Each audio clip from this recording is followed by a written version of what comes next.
So again, I'm here with Dr. Baratz, and we're doing a second live post. This is going to be live post number 180, and we're talking about the latest update for fertility treatments within the pandemic, because this is the times we're in right now. And this is Fertility Talk, so welcome. And I'm Mary Wong, bestselling author of Pathways to Pregnancy, director of one of North America's leading wellness clinics, A Lot of Holistic Health in Toronto. I'm an acupuncturist, fertility strategist who is like totally into science. So I love bringing Dr. Baratz, and you guys have to scroll down or go through my Meet Mary Wong at on my YouTube channel, because there's a couple of really awesome interviews with him. So yeah, and Dr. Baratz is the REI at Create Fertility Center in Toronto, and he is the gosh, there's so much. So you're OBGYN staff physician at Women's College Hospital and Sunnybrook Health Center, and at the you're part of the reproductive endocrinology and infertility division of OBGYN at the University of Toronto. You've been part of and been dedicated to women's health and reproductive medicine for over 20 years, one of a selected few of physicians with the accreditation and the advanced level of training required for the care of people dealing with infertility and recurrent miscarriages. And just this week, there's an announcement that through Fertility Matters Canada, that you are now the VP. You were just voted in, so congratulations to that. Thank you. Thank you very much. I feel badly because I didn't have a wardrobe change from talk 1 to talk 2. Well, neither have I. It's okay. So, pretend just to change the filter of the color here. But the scrubs, it was a long day, so that's why I'm in the scrubs. So COVID-19, everyone's familiar with COVID-19, and it's been part of our reality for the last year in some parts of the world. The good news is that even though we are seeing cases go up in certain jurisdictions, from a fertility perspective, we've made some advancement. So I'll just clarify a few big points. Number one is the position of the Canadian Fertility and Andrology Society is that what we do is considered an essential service. Yes, thank you. This is why I actually wanted to do this post, by the way. Right. So, and you don't have to really go too far. Certainly on social media, you will see that almost every fertility clinic is confirming that they are staying open. That being said, they are staying open with all the measures in place. So the protective equipment is in place, the social distancing is in place, so it definitely looks different. So if you haven't been to the clinic in 6 to 12 months, it will probably look different. So I do suggest you contact before you show up, because it will probably not be the same kind of navigation system that you were used to. But the good news is it's there and it's available. And I think that's a major stride forward for reproductive rights and for access and availability. Thank you for that. And, in terms of more of the holistic realm, so we also are part of, as regulated health professionals in Canada, we are also allowed to practice currently. So if there's any questioning about that, we are as part of an adjunctive treatment, and people can argue and say this is actually essential, and especially when there's so much concern about mental health issues. And we know, for example, with acupuncture, it can be a pertinent part of the process in helping with dealing with stress and anxiety and depression in these times, never mind the whole fertility piece of it, which we also do. I mean, look, there still are some very serious things happening with COVID. We can't deny that. I mean, there was just a woman out west that it was on CBC, was in a coma from pneumonia and had an emergency C-section. Her baby is fine, no COVID, but she herself is fighting for her life. So that does raise an issue, which is fertility treatments are there to help people, couples, individuals build families. So is it safe in the time of COVID to make babies?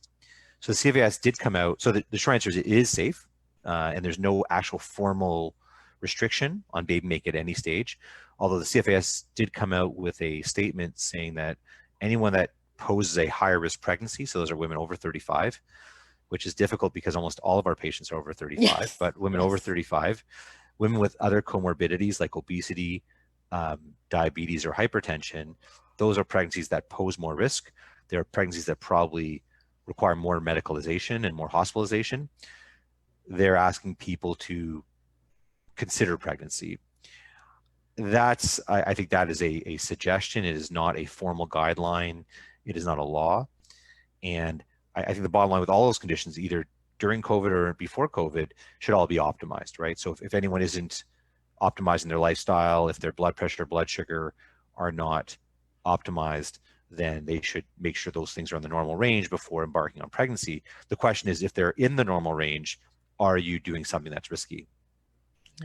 Uh, in our clinic, we're not restricting people from moving forward. We're just advising them to be cautious, because one of the biggest issues with COVID is in pregnancy, the COVID-based pneumonia can be quite severe, but pneumonia in pregnancy without COVID is pretty bad, can be pretty bad too. So, and these are still relatively uncommon.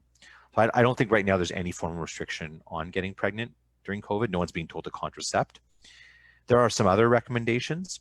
The flu vaccine is high up on everyone's priority list. So you should be getting the flu vaccine, whether you're prepping for a pregnancy, going through fertility treatment, or currently pregnant. You should be telling your provider that you're pregnant. So if there's various components of the flu vaccine or different products, they can give you a different strain. But that's a critical step for society right now. So here's a question then. Yeah. Everyone's talking about this pending vaccine that should be coming out. And, when the time does come and it is available and it's brand new, what is your position? Or maybe you don't want to state a position, and maybe just enlighten us with different positions with regards to, would one consider when it's brand new to actually take that vaccine? Because I hear that from people, right? Well, we're close, but we're far, right? I mean, even though the big companies are claiming 90%, 95% efficacy, and they're applying for FDA rapid approval, and the vaccine will be rolled out in 2021, there's no question that for society to roll forward, the vaccine is not just a cog, or not just a spoke. It's the spoke. It's the main part of that wheel, right? Without the vaccine, it'll be very difficult for us to move forward. Sure.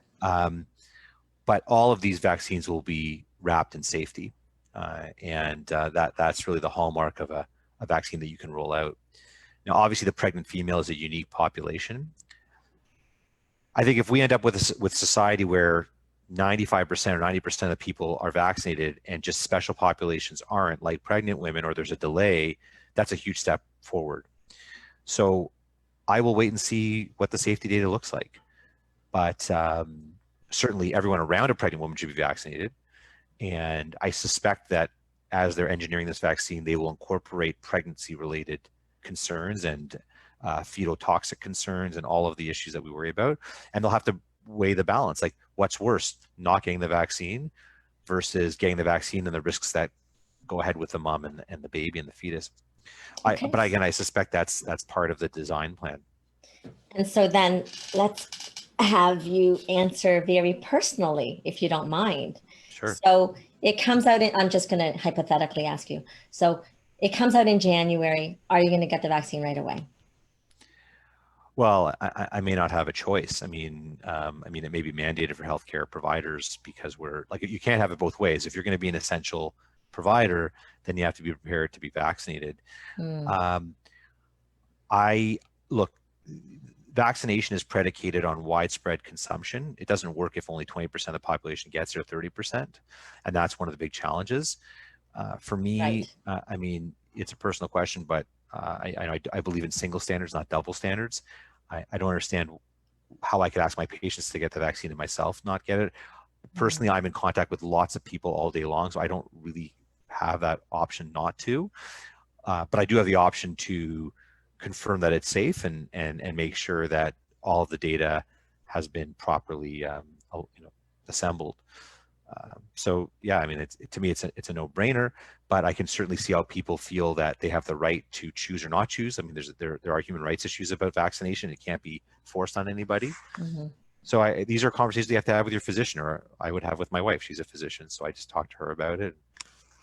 Yes, probably when I'm in my sleep, she'll not nail me with the vaccine. But yeah, no, I'm a firm believer in that. Okay, fair enough. Um, so then let's talk about the actual fertility clinic. Yes, of course, we are um, all practicing our PPE protocols and following guidelines from the Ministry of Health and from our regulatory bodies. And so is there less number of people at the clinics? Like, how is it working logistically? What are the changes now? Well, I think each clinic has its own experience. I can speak about our clinic and the other clinics that I collaborate with and work with, but in terms of all the professionals that I've spoken to, because I do meet semi-regularly with other professionals in the field, and everyone seems to be back up to speed. Yes. The only problem is that there's obviously new realities with providing PPE for everyone around you, with staffing, with social distancing. And so I think that's made some of the back end economics challenging for some clinics, but that's not unique to our industry. Any industry is dealing with that. But from a clinical side, I think almost everyone has pivoted appropriately, has become more efficient.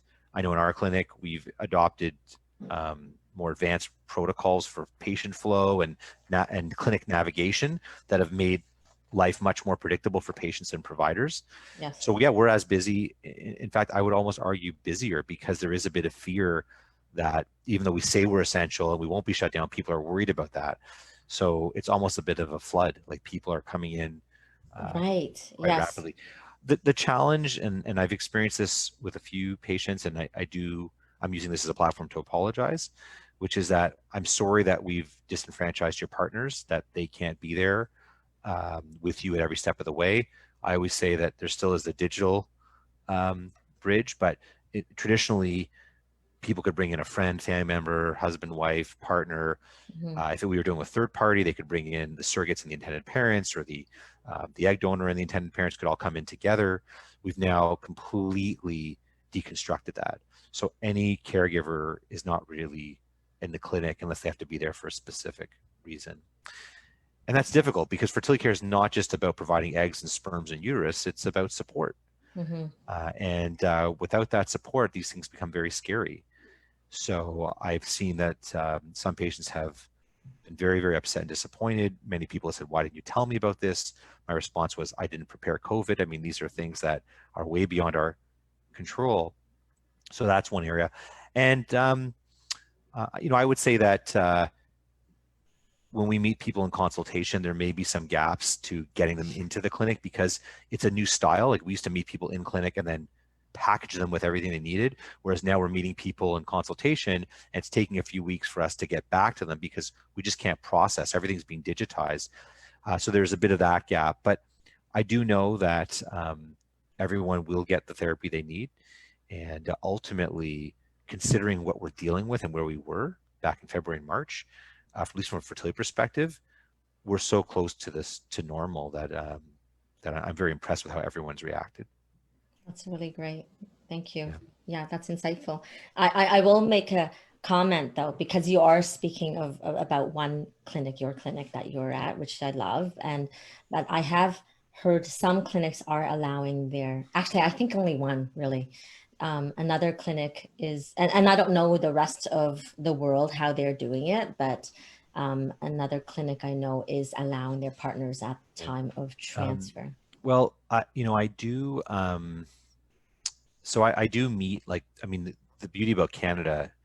Thank you for introducing me as one of a few physicians in Canada with my training. But the truth is, there's quite a few of us, and we are a community of providers from east to west. Every province has at least a few fertility clinics in it, Yes. and I've met and spoken to my colleagues across the country, um, and most are actually following a fairly similar cadence and beat and tempo. Like, the people Yes. are kind of doing the same thing. Yes. Yes. So, I mean, you don't want to pit one clinic against the other. I think I think what's probably happening is, if a clinic is able to create a social distance or a space that's safe, then we're actually doing the same thing. It just so happens our procedure rooms are very small. And in the pre-COVID era, it was completely reasonable to have more bodies inside. We'd cram people in. We were very happy for everyone Sure. to be there. But in the current COVID situation, it just isn't safe. Hmm. And so until we can, now when there's a vaccine, or if cases go down, obviously we're going to go back the way we were before. Right. But I tell everyone we're in this together, and to compromise the entire clinic for that, it's not an easy decision. It was very difficult to make those decisions, but fortunately, we do live in a time where we have we have an extended digital arm in terms of our phones. We have access to social media. We can promote, we can talk, but we still have to keep that physical distance. So that adds, so I want to add in, so some clinics now will not have acupuncturists come in for pre and post. So at Create, for sure, that is part of that. But there are some clinics that have acupuncturists on staff, so you can sometimes get acupuncture on site, but for the most part, I think people are doing it off site now. Yeah. Look, I mean, if you think again, the timelines are just staggering. I mean, what was COVID? COVID was not even on our radar a year ago. It wasn't even something we talked. We didn't know what it was. It was not, it was beyond us.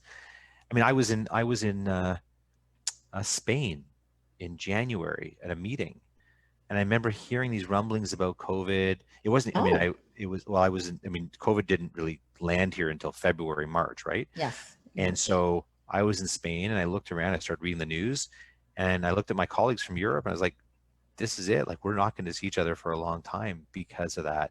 And now we're dealing with this. Like the new reality became a reality so quickly, but the response was so impressive. I mean, the fact that it's normal to walk around with a mask.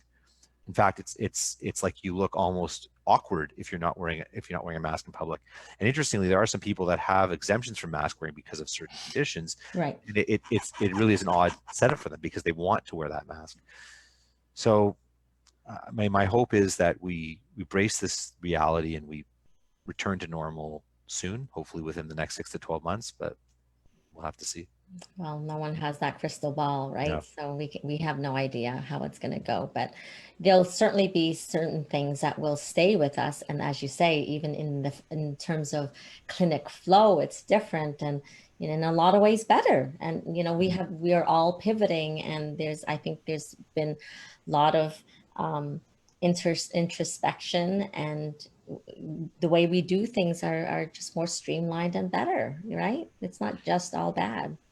Yeah, I don't ever want to paint COVID as like a good thing, because it's created so much havoc in all of our professional and personal lives. Absolutely. I'm not saying that. Yeah, but I have to say that what it has done is it has aligned certain areas. It has forced people to become more creative. I think there's been a humanness that's come out of COVID, like the amount of grace and just general niceness that I've experienced, if that's a word. The general nice, like just the humanness. I mean, fertility, yes, that's a real issue, and we're dealing with that every day.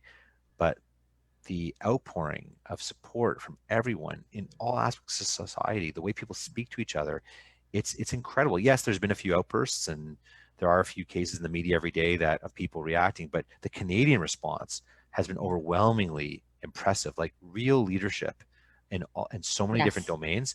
And you look at I don't want to upset your other viewers, but other countries down there, where people are just so short-sighted, and they're just not seeing what we see. Yes. So not all down there. Not all down there, but I mean, but I think that, like, the fact that you see this homogeneity, this true, even though we live in a cultural mosaic, or whatever I forget what the term is, a mosaic, and the U.S. is supposed to be more of a melting pot. I think we've behaved more like a melting pot when it comes to COVID. I agree. And they've been more like a mosaic in terms of these jurisdictions. And in fact, that part of my practice has really evolved a lot, is how we help medical tourism, and how we work with third-party clients has become very difficult, and some jurisdictions have worked very well, and some have been more challenging. So I guess that stopped then altogether, right? In terms of the international travel tourism. Well, that's another talk, but even though we can't move people, we can move goods. So you can still transport embryos and eggs and sperm in a healthy way. Of course. So we've been able to do that because that kind of cross-border transport has been acceptable, even though people can actually still come to Canada. They just have to quarantine, or they need a medical note to support that. Mm. In fact, that's another area of COVID that's interesting, is that I find in general, and maybe you see this in your practice too, because many people are working remotely and from home or on different schedules, they've carved out more time for things like consultation, and they're able to control their schedules with more freedom. And so it's allowed us to meet in different ways. Like, it used to be a very 9 to 5 kind of practice, and it was very difficult to find time for people. But now, because people are reporting in a different way, they're working at the, from home, and they're in some ways more relaxed. So I felt that as well. Yeah, that's very true, because, and even in my book, I was always trying to address that. It's like, okay, guys, when it comes to work, how do we navigate this? And so one of the advice is always, okay, let's advocate for working from home more, right? So I'd literally sit there and say, okay, at least carve out like 2 days where you can work from home. And back then, certainly was a challenge. And now it's just easy. Right? Well, it's mandated. It's mandated, You don't have a exactly. choice. Never You're mind. not allowed to come to the office. Yeah. Yeah, I wish they could mandate that for fertility doctors, but it doesn't work.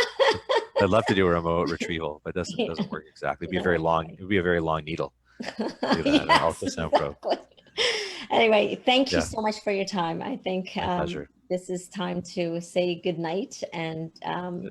again, everyone who's watching, this is Fertility Talk. So we have now 180 live talks, and well, not live anymore, but so find them all on YouTube at Meet Mary Wong. And so Yeah. you can just binge watch if you'd like. And Mary, but you need to give a plug out for, this is another Fertility Talks first, that we did the 2-for-1.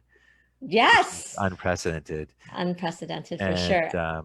also, and I love it. Also, in certain cultures, like this is 180, right? So 18 is a really big number in Jewish circles. It's a very, it means life. It stands for life. So high. So 18 and times 10. That's amazing. So that's really huge for you. Good job. Really? That, well, go. good job for you, because you're a part of it. And so in Chinese, 18 sat fat means like assured prosperity. Yeah, that's similar to what it means in Jewish circles. It means life. Right. Very interesting. And we're trying to talk about creating life. Isn't that awesome? Okay. All right. Awesome. Well, So good we'll night get to everyone. talk again. And you know what? I'm going to challenge you to get onto Instagram, because I want to start rolling it out as Instagram lives. Okay. Crazy. Did you just tell everybody that? But well, I'm just challenging you, and because I've been asked to do it on Instagram, because a lot of patients, and as they get younger, the different people coming through, they don't even go on Facebook. So I'm like, oh, we have to actually cater to people, right? Right. So here we okay. have it. Okay. Have a good night. Thank you very much. Good night, everyone.